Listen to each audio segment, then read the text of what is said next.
خطر پسند طبیعت کو سازگار نہیں، وہ گلستہ کہ جہاں گھات میں نہ ہو صیاد۔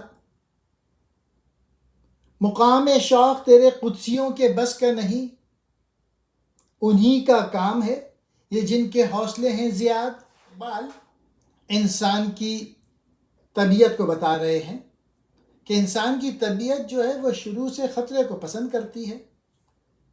میں بلاؤں اور مصیبتوں میں خوش ہوتا ہوں، مجھے وہ باغ ہرگز پسند نہیں جہاں کوئی شکاری گھات لگائے نہ بیٹھا ہو۔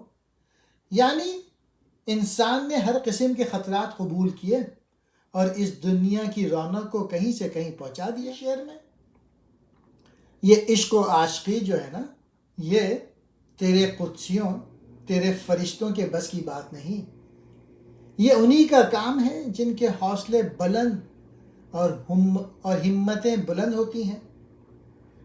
بیسیکلی اس نظم میں علامہ اقبال نے انسان کی محنت و مشقت بیان کیا ہے اور اس کو اشرف المخلوقات ثابت کرنے کی کوشش کی ہے۔ خطر پسند طبیعت، خطرے پسند کرنے والی طبیعت، سازگار کہتے ہیں درست نہیں، گلستہ باغ کو کہتے ہیں، صیاد شکاری کو کہتے ہیں، مقام شوق عشق کی دنیا، قدسیوں فرشتوں، حوصلے ہیں زیادہ حوصلے والے، یعنی مراد انسان ہے۔